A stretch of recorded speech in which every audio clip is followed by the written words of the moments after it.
दोस्तों आज की रेसिपी एक चैलेंज वाली रेसिपी है, क्योंकि इसके अंदर आप बना रहे हैं लेकिन सामने वाले को जो खा रहा है उसको ये मत बताइए कि कैसे बनी है, क्योंकि इंसान सबसे पहले साइकोलॉजिकल खाता है। बहुत ही गजब की रेसिपी होने वाली है, तो चलिए मिलके बनाते हैं। सबसे पहले हम यहाँ पे कुछ सब्जियाँ काट लेते हैं। मैंने यहाँ पे लाल पीली शिमला मिर्च का इस्तेमाल कर रहा हूँ। आप चाहें तो जो सब्जियाँ आपको पसंद है वो डाल सकते हैं, लेकिन पर्सनली एक बात बोलूँ, जब भी मैं पिज़्ज़ा खाने जाता हूँ हमेशा मार्गरीटा पिज़्ज़ा खाता हूँ जिसके अंदर कोई टॉपिंग नहीं होती है। मेरा ऐसा मानना है कि वो प्लेन होना चाहिए, ज़्यादा अच्छा लगता है, लेकिन सबकी अपनी मर्ज़ी होती है। इसी के साथ में मैंने यहाँ पे एक प्याज लिया है। प्याज को 1/2 करेंगे और इसके इस तरह से फलक निकाल लेंगे। फिर इनको काटना बहुत आसान हो जाता है। जिस भी शेप में आपको चाहिए उस शेप में आप काट सकते हैं। 2 बड़े चम्मच स्वीट कॉर्न, ये फ्रोजन स्वीट कॉर्न है। जब भी कोई फ्रोजन सब्जी आप इस्तेमाल करते हैं दोस्तों, तो हमेशा उसमें गर्म पानी डालिए। यहाँ पे मैंने 3 लाल लाल से टमाटर लिए हैं। टमाटर बिल्कुल लाल होने चाहिए, उनकी आई हटा लीजिए और उसके बाद में 1/2 काट लीजिए।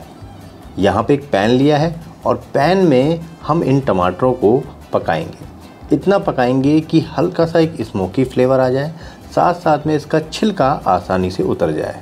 मैंने यहाँ पे ऑयल का इस्तेमाल किया है, आप चाहें तो यहाँ पे बटर का इस्तेमाल भी कर सकते हैं। गैस की फ्लेम थोड़ा कम ही रखना, ज़्यादा रखेंगे तो जलने से लग जाएंगे और जो जला हुआ स्वाद होता है दोस्तों वो बिल्कुल पसंद नहीं आता है। ये थोड़े से स्मोकी होने चाहिए, हल्की सी खुशबू आनी चाहिए, बस छिलका उतर जाए। दोनों तरफ से हम अल्टी पल्टी मार के इनको बढ़िया सा सेक लेंगे। और ये देखिए बढ़िया सा कलर भी आ गया है और अच्छे से पक गए हैं। यहाँ पे पूरी तरह से तो नहीं पके हैं, लेकिन हाँ पक गए हैं, लगभग कह सकते हैं आप 50% के आसपास। अब इनको बाउल में खाली कर लेते हैं। अब इनको हल्का सा मैश करेंगे। मैश करते ही टमाटर अपना छिलका छोड़ देगा और जो छिलका है इसको साइड में कर दीजिए। एक पैन लेंगे और उसमें थोड़ा सा डालेंगे ऑयल और इसी के साथ में लगभग 7 से 8 लहसुन की कलियां, इनको भी हल्का सा भून लेंगे, लेकिन ब्राउन नहीं करना है। जैसे ही लहसुन का कच्चापन निकला तुरंत वो टमाटर डालना है जो हमने पहले से ही मैश किया हुआ है। इसको बिल्कुल मैश करने की भी ज़रूरत नहीं होती, हल्के से चंक्स इसमें रहने चाहिए। इसको बढ़िया से भून लेंगे, कम से कम 2 से 3 मिनट। 50% ऑलरेडी पका हुआ है, थोड़ा सा और पका लेंगे और लगभग 2-3 मिनट यहाँ पे हो चुके हैं दोस्तों। और अब डालेंगे हम इसके अंदर जो रेडीमेड पिज़्ज़ा सॉस आता है वो डालेंगे। अब आपके मन में सवाल उठना चाहिए, हमेशा ये क्वेश्चन करता हूँ आपको कि भाई ये रेडीमेड क्यों डाल रहे हो आप। बेसिकली क्या होता है कि पिज़्ज़ा सॉस के अंदर बहुत सारी हर्ब्स का भी इस्तेमाल किया जाता है, तो वो टेस्ट लाने के लिए और एक टैंगी टेस्ट लाने के लिए मैं इसका इस्तेमाल कर रहा हूँ। और जब रेडीमेड पिज़्ज़ा सॉस इसमें डाला तो इसको बहुत ज़्यादा पकाने की ज़रूरत नहीं होती है। अभी देखिए कलर भी बहुत अच्छा आ गया है इसके अंदर, टेस्ट भी बहुत अल्टीमेट आएगा। अब डालना कितना है वो आप पे डिपेंड करता है। अब इसको एक बाउल में यहाँ पे खाली कर लेते हैं। बहुत ज़्यादा थिक नहीं होना चाहिए दोस्तों। पिज़्ज़ा सॉस की खास पहचान पता क्या होती है? Extra virgin olive oil. अगर आपके पास में है तो ज़रूर डालिए, बहुत ही अल्टीमेट टेस्ट आता है।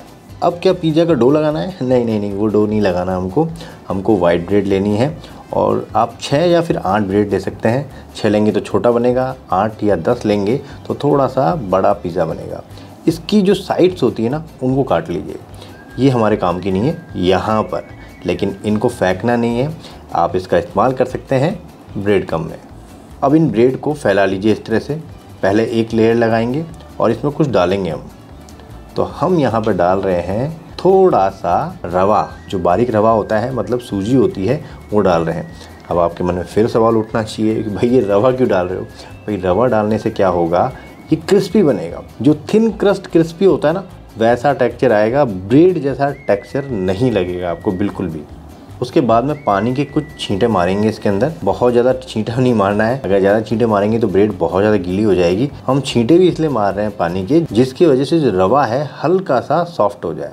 अब जो बाकी की बची हुई ब्रेड है इसके ऊपर ओवरलैप कर देंगे और हाथों से हल्का हल्का सा दबा के सभी को बेलन की मदद से थोड़ा सा फ्लैट कर देंगे। ऐसा करने से दोनों ब्रेड जुड़ जाएंगी और जो हमने सूजी डाली है बीच में वो भी सील हो जाएगी। पूरी ताकत नहीं लगानी यहाँ पे, पूरी ताकत लगाएंगे तो बिल्कुल फ्लैट हो जाएगी। ये इतनी फ्लैट भी नहीं करनी, हल्की सी ब्रेड उठी हुई होनी चाहिए, मतलब कि बिल्कुल फ्लैट हो जाएगी तो हमको पता ही नहीं चलेगा हम क्या खा रहे हैं। अब दूसरी ब्रेड को उसके ऊपर ओवरलैप कर दीजिए। अब जो बाकी के 2 जोड़े हैं उनको भी उनके ऊपर ओवरलैप कर दीजिए और करते वक्त हल्का सा हाथों से दबाइए, उसके बाद में बेलन का इस्तेमाल कीजिए। हाँ, जहाँ जहाँ पे आपको जोड़ नज़र आते हैं वहाँ पे थोड़ा सा प्रेशर के साथ में आप बेलन दबा सकते हैं। और जो ये वेस्टेज दिख रही है ना आपको, इसको नहीं फेंकना है। जो हमने वो रखी थी ना साइड्स ब्रेड की, उसके साथ में मिक्स कर दीजिए, फिर ब्रेड को बना लेंगे। अब ये देखिए यहाँ पे एक राउंड शेप बन चुका है इसका। अब एक हम यहाँ पे जाली लेंगे, जो ओवन की जाली होती है, उस पर रख देंगे इसको। बिल्कुल केयरफुली रखना है इसको दोस्तों, इस बात का ध्यान रखना है हमको। पिज़्ज़ा सॉस के अंदर हमने जो ऑलिव ऑयल डाला था, हल्का सा छिड़क देंगे इस तरह से। और अब लगाएंगे इस पर हम पिज़्ज़ा सॉस। बहुत ज़्यादा नहीं लगाना चाहिए, थोड़ा थोड़ा सा लगाना चाहिए। बहुत ज़्यादा लगाते हैं तो फिर टेस्ट नहीं आता है और जो ब्रेड है वो भी गीली गीली सी हो जाती है। कई लोग क्या करते हैं कि बहुत ज़्यादा सॉस डाल देते हैं। और जो साइड्स है इसको हल्का सा ऑलिव ऑयल से कवर कर देंगे। अगर ऑलिव ऑयल ना हो तो हल्का सा बटर से भी कवर कर सकते हैं, क्योंकि जो साइड्स होती है इस पर जब हीट लगती है तो काला सा पड़ जाता है। तो इसको कवर ज़रूर किया जाता है जिससे कालापन ना आए और यहाँ पे अच्छे से सिकाई हो जाए। यहाँ पे हम थोड़ा सा प्रोसेस चीज़ का इस्तेमाल कर रहे हैं।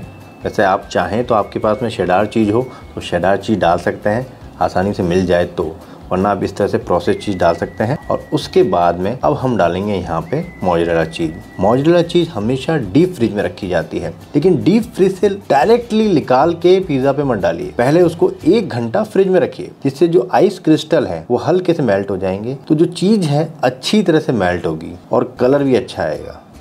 अब यहाँ पे मनपसंद काम, मतलब कि मनपसंद अपनी सब्जियों को सजा के अपना पिज़्ज़ा को सेट कर सकते हैं। आप चाहें तो यहाँ पे ऑलिव्स भी इस्तेमाल कर सकते हैं। मतलब भाई टॉपिंग तो आप पे डिपेंड करती है। वैसे भी टॉपिंग हमेशा चॉइस की होती है ना, जो आपको अच्छा लगता है पिज़्ज़ा के ऊपर वो डाल सकते हैं, या फिर मेरी तरह प्लेन भी खा सकते हैं आप, ज़्यादा मेहनत भी नहीं करनी पड़ेगी। यहाँ पे हमने ओवन को पहले ही सेट किया हुआ है 200 डिग्री सेंटीग्रेड पर। लगभग 10 मिनट पहले ही हमने इसको प्री हीट किया हुआ है। अब इसमें लगा देते हैं इसको, और लगाएंगे हम इसको सिर्फ 10 मिनट के लिए। 10 मिनट के अंदर ये पिज़्ज़ा बिल्कुल रेडी हो जाएगा। और ब्रेड आपको बिल्कुल ऐसी नहीं लगेगी जैसे कि आपने जो नॉर्मल वाइट ब्रेड का इस्तेमाल किया हो। और यहाँ पे देखिए शानदार सा कलर आ गया है, ब्रेड भी बहुत अच्छी तरह सिक गई है। और जब भी आप ओवन सेट करते हैं तो दोनों तरफ से सेट करना है आपको। नीचे से भी हीट आनी चाहिए, ऊपर से भी हीट आनी चाहिए, तभी क्रिस्प होगा, तभी हमको ये थिन क्रस्ट जैसा लगेगा। और जो सूजी है वो कड़क हो जाएगी अंदर की तरफ से, और भी मज़ा आएगा आपको। तो थिन क्रस्ट खाने वालों को बिल्कुल पता नहीं चलेगा ये नॉर्मल ब्रेड से हमने बनाया है। यहाँ पे थोड़ा स्प्रिंकल करेंगे ऑरिगेनो और चिली फ्लेक्स। इसी के साथ में हम यहाँ पे थोड़ा सा ऑलिव ऑयल और डालेंगे इसके ऊपर से। कभी भी आप पिज़्ज़ा खा रहे हो ना, हल्का सा एक्स्ट्रा वर्जिन ऑलिव ऑयल डाल दीजिए, फिर टेस्ट देखिए उसका, बहुत ही अल्टीमेट आता है। अब पिज़्ज़ा के 4 हिस्से कर लेते हैं, और इसको काटना भी बहुत आसान है। क्योंकि इसमें जो जॉइंट्स हैं उसी के पास से कट लगाइए, बहुत आसानी से कट जाता है। बहुत ही शानदार वाला पिज़्ज़ा यहाँ पे बना है। एक बार ज़रूर ट्राई करना, और कैसा बना मुझे ज़रूर बताना। तो कैसी लगी आपको ये जुगाड़ वाली रेसिपी? अच्छी लगे तो लाइक एंड शेयर ज़रूर करें। फिर मिलते हैं एक नई रेसिपी के साथ में। जय हिंद दोस्तों।